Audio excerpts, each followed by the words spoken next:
स्वागत है class 8 with GR sir अपने एसिड बेस के वीडियो नंबर 3 में। पिछले वीडियो में अपन ने देख लिया था कि प्रोटीन बफर कैसे काम करता है। आज देखेंगे अपन प्राइमरी बफर का थर्ड टाइप बाइकार्बोनेट बफर। क्या देखेंगे बेटा? बाइकार्बोनेट बफर की बात करेंगे। बाइकार्बोनेट बफर कैसे काम करता है बॉडी के अंदर, ठीक है। तो बाइकार्बोनेट बफर क्या है बेटा? एक रिवर्सिबल रिएक्शन की तरह काम करता है। रिवर्सिबल रिएक्शन होती है। रिवर्सिबल रिएक्शन कैसे बेटा? H+ और SCO3- बाइकार्बोनेट मिलके क्या बनाते हैं बेटा? ये रिएक्शन आगे भी चलेगी और पीछे भी चलेगी, डिपेंड करेगी कौन सी कंडीशन में कैसे काम करेगी रिएक्शन, वो अपन देखेंगे। ये क्या बनाती है बेटा? H2CO3 carbonic acid. इसको क्या बोला जाता है बेटा? कार्बोनिक एसिड बोला जाता है। ये कार्बोनिक एसिड किसमें टूट जाता है बेटा? डिसोसिएट हो जाता है किसके अंदर बेटा? H2O क्या बनाता है? H2O + CO2 क्या बनाता है? H2O और CO2 बनाता है। समझने वाली बात है। इधर वाले प्रोडक्ट किसके अकॉर्डिंग काम करेंगे, किससे कंट्रोल होंगे बेटा? किडनी के द्वारा, किडनी के अकॉर्डिंग काम करेंगे। किडनी इनको बाहर निकालेगी या कंट्रोल करेगी। इसको कंट्रोल करने के लिए क्या होते हैं बेटा? लंग्स होते हैं। इसको कंट्रोल करने के लिए क्या होते हैं? लंग्स होते हैं। कैसे कंट्रोल करते हैं इसको देखेंगे। एक क्वेश्चन पूछा जाता है कि बाइकार्बोनेट आयन और कार्बोनिक एसिड का रेशियो क्या होता है। तो बात करी जाए बाइकार्बोनेट या कार्बोनिक एसिड का रेशियो, तो कार्बोनिक एसिड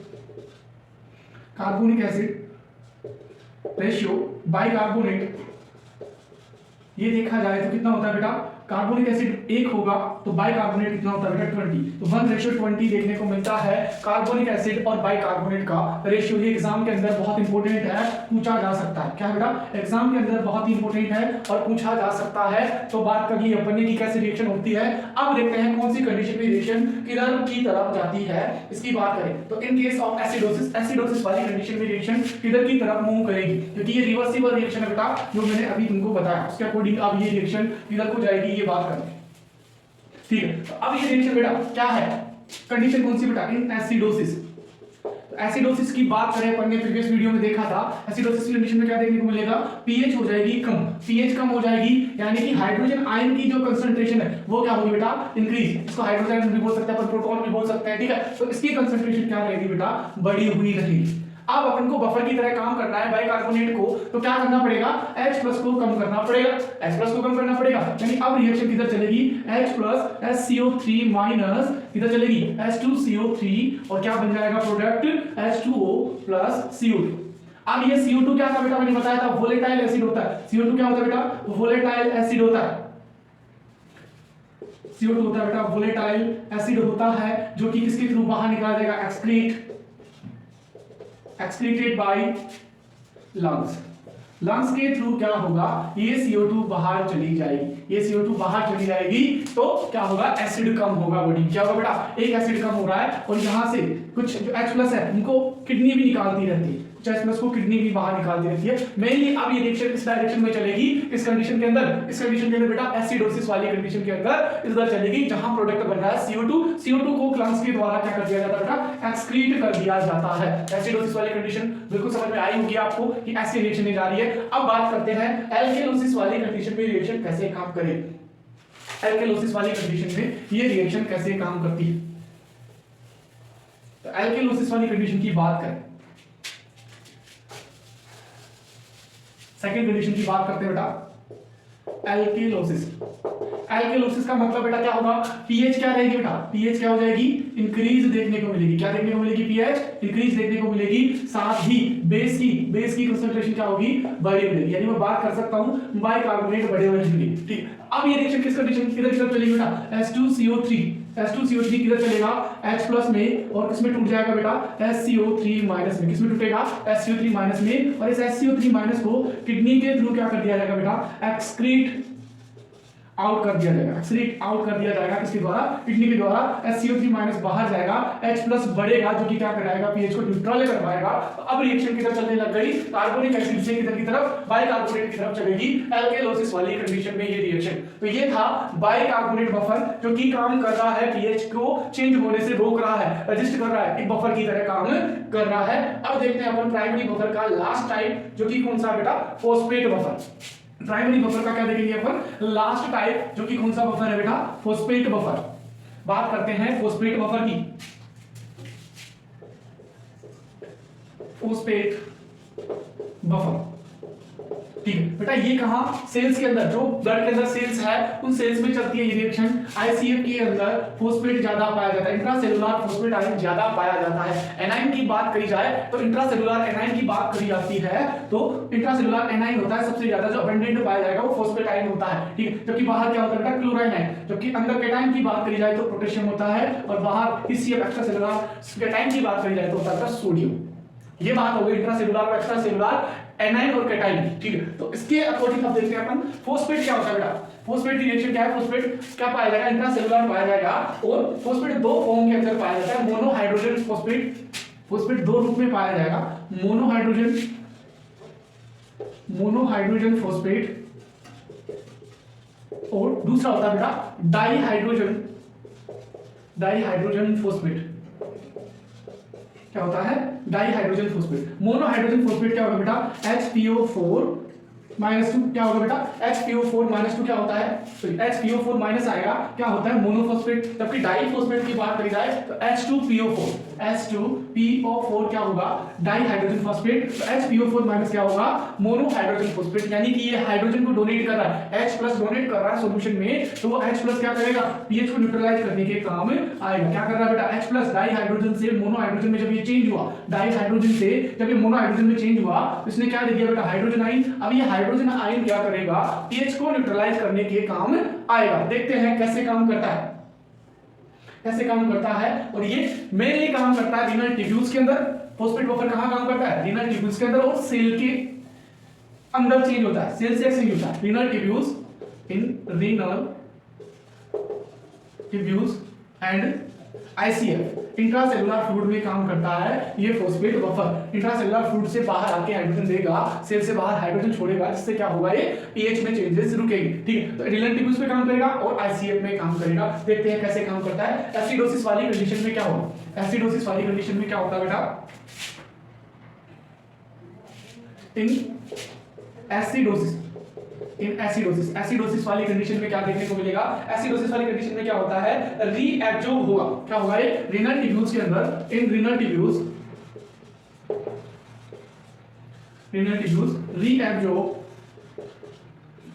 रीएब्जॉर्ब क्या होगा बेटा, HPO4 माइनस बेटा एक प्रकार का वीक बेस है। क्या है, तो वीक बेस है HPO4 माइनस, वीक बेस है यानी बेस की तरह बिहेव करेगा। कंडीशन कैसे हो रखी है, एसिडोसिस। और अगर ये रीएब्जॉर्ब ज्यादा होगा, इसका रीएब्जॉर्प्शन बढ़ेगा तो ब्लड में बेस बढ़ रहा है, ब्लड में क्या हो जाएगा बेटा, बेस इंक्रीज होगा, ब्लड में बेस इंक्रीज होगा, तो इस घटी हुई पीएच को, एसिडोसिस वाली कंडीशन में क्या होगी, पीएच डिक्रीज रहेगी। इस घटी हुई पीएच को क्या करेगा, ये बेस न्यूट्रलाइज करेगा। रीनल ट्यूब्यूल्स क्या करेगी बेटा, HPO4 माइनस जो मोनोहाइड्रोजन फोस्फेट है उसका रीएब्जॉर्प्शन बढ़ा देगी। रीएब्जॉर्प्शन बढ़ेगा, उसकी वजह से क्या देखने को मिलेगा बेटा, बेस बढ़ेगा, ब्लड में बेस बढ़ेगा, तो जो घटी हुई जो पीएच है वो क्या होगी बेटा, न्यूट्रलाइज। घटी हुई जो पीएच है बेटा वो क्या होगी, न्यूट्रलाइज हो जाएगी। ठीक है, ये कंडीशन थी एसिडोसिस वाली। अब बात करते हैं एल्केलोसिस वाली कंडीशन में क्या होगा। एल्केलोसिस वाली कंडीशन में कैसे बिहेव करेगा ये फोस्फेट आयन, अपन सेल से ना देखते हुए रीनल से देखना, क्योंकि ज्यादातर फंक्शंस के रीनल्स में होंगे, रीनल ट्यूब्यूल्स में देखने को मिलेंगे। ठीक है, अब बात करते हैं इन केस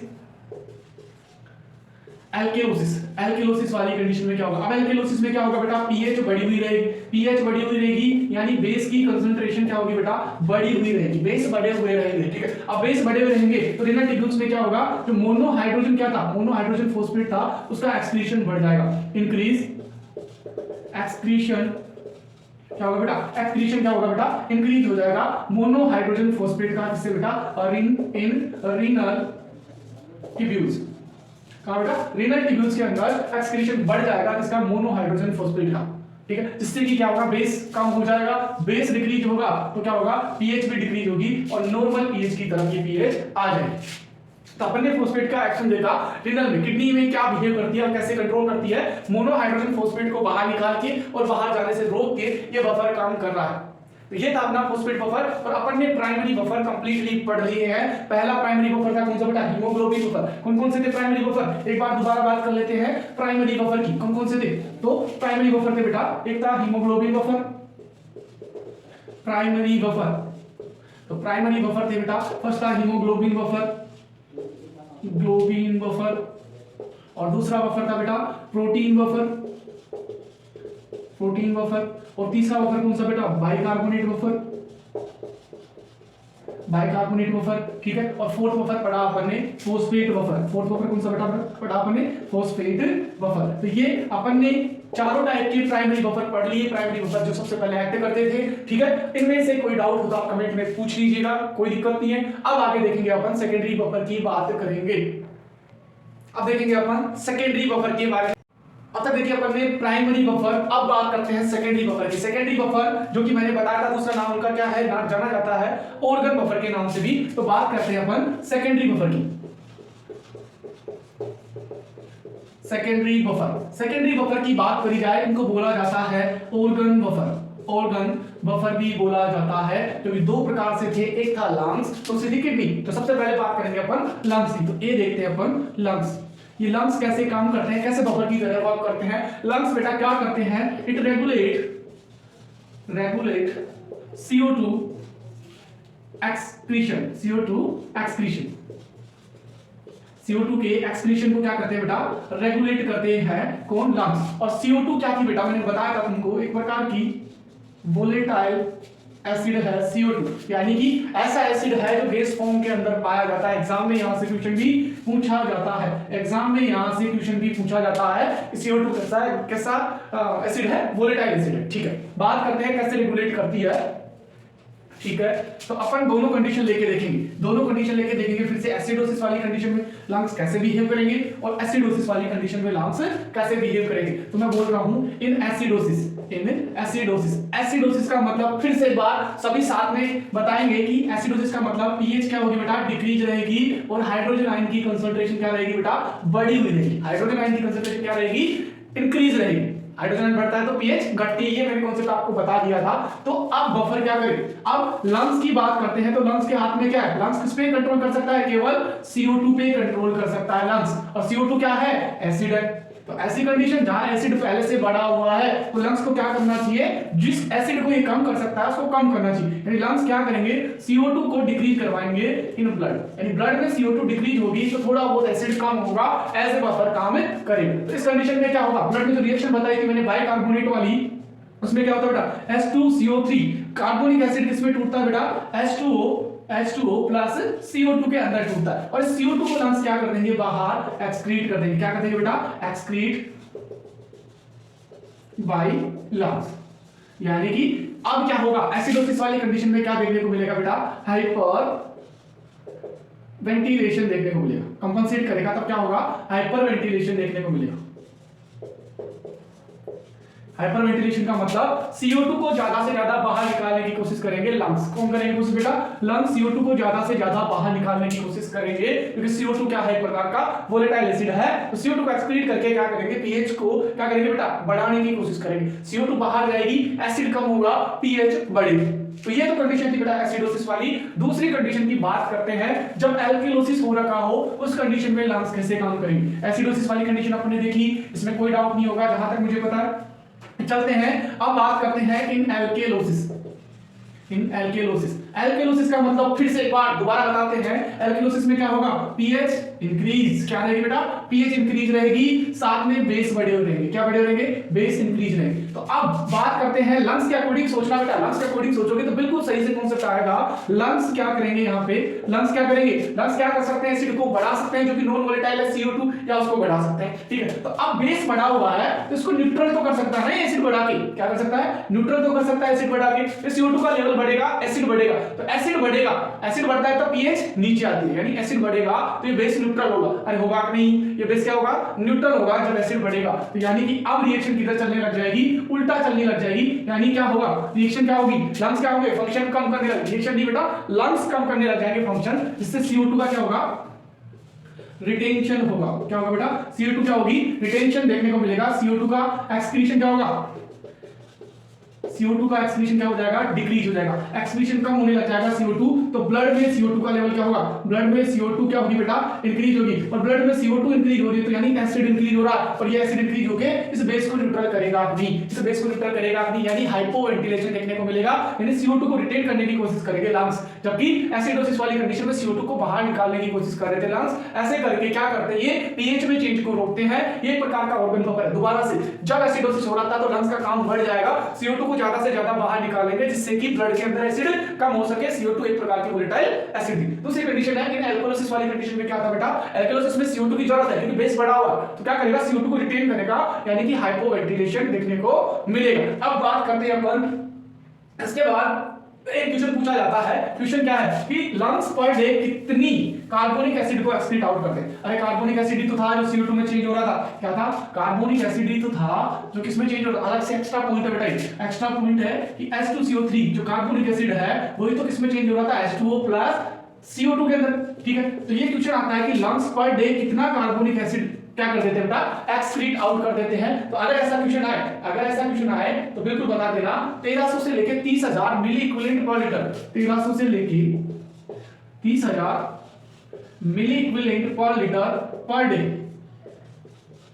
डे क्या होता है बेटा, किसका एक्सक्रीट आउट हो जाता है, क्या हो जाता है, कार्बोनिक एसिड इतना एक्सक्रीट आउट होता है, इतना milliequivalent per litre per day क्या होता है, एक्सक्रीट करते हैं लंग्स, एक नॉर्मल लंग्स इतना कार्बोनिक एसिड बाहर निकालते हैं। तो एग्जाम के अंदर ये भी पूछा जा सकता है। दो चीज बताई थी मैंने, रेशियो बताया था और अब मैंने कितना एक्सक्रीट आउट करते हैं इसकी बात करिए। अब देखेंगे अपन second type of secondary buffer या ऑर्गन बफर, जो कि क्या है बेटा, किडनी, जो कि क्या है, किडनी।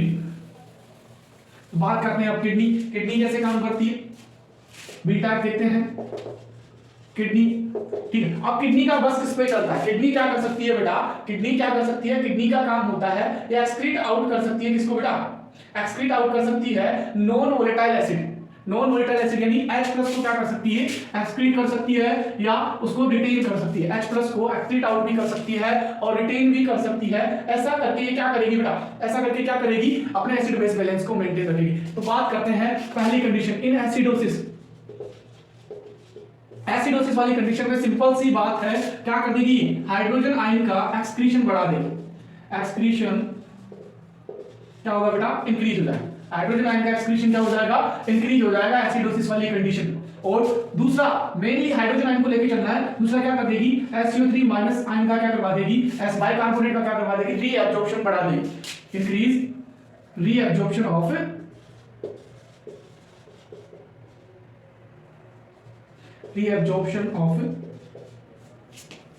क्या कर देगी बेटा, reabsorption of SCO3 minus bicarbonate ion का क्या कर देगी, रीएब्जॉर्प्शन को बढ़ा देगी। कौन सी कंडीशन में, एसिडोसिस वाली। और बात करूं मैं इन एल्केलोसिस वाली कंडीशन में क्या करेगी, ये क्या कर देगी बेटा, एल्केलोसिस वाली कंडीशन में क्या कर देगी, डिक्रीज H+ एक्सक्रीशन, क्या कर देगी बेटा, H+ आयन का एक्सक्रीशन डिक्रीज कर देगी, जबकि increase excretion of SO3 minus को बाहर निकालेगी, बेस को बाहर निकालने लग जाएगी और एसिड को रोकने लग जाएगी। एल्केलोसिस वाली कंडीशन में, एसिडोसिस वाली कंडीशन में क्या करेगी, एसिड को बाहर निकालेगी और बेस को रोकने लग जाएगी किडनी। ये सिंपल सा फंक्शन याद रखना है, ऐसे काम करेगी किडनी। आगे देखेंगे क्या क्या डिसऑर्डर होंगे किडनी के जिसकी वजह से अपने एसिडोसिस एल्केलोसिस देखने को मिलेगा। तो ये थे बेटा अपने बफर, प्राइमरी बफर और सेकेंडरी बफर अपने देखे, ठीक है। इनमें से किसी को कोई डाउट हो तो आप लोग पूछ सकते हो, कोई भी दिक्कत हो तो आप पूछ सकते हो, कमेंट डाल सकते हो। और बेटा वीडियो को लाइक एंड शेयर करते रहिए, ज्यादा से ज्यादा बच्चों तक पहुंचे जिससे कि सभी तक इन चीजों का बेनिफिट मिल सके। आज अपन ने देखा बफर सिस्टम, अब इसके बाद स्टार्ट करेंगे कुछ कॉमन अच्छे रिलेशंस जो कॉन्सेप्ट्स जो अपने को काम आएंगे एसिड बेस को समझने के लिए, वो देखेंगे बेटा अपन नेक्स्ट वीडियो के अंदर। तो लाइक एंड सब्सक्राइब करते रहिए और वीडियो को और लोगों तक भी पहुंचाए, ठीक है, जिससे कि सभी को ये टॉपिक्स मिल सके। धन्यवाद।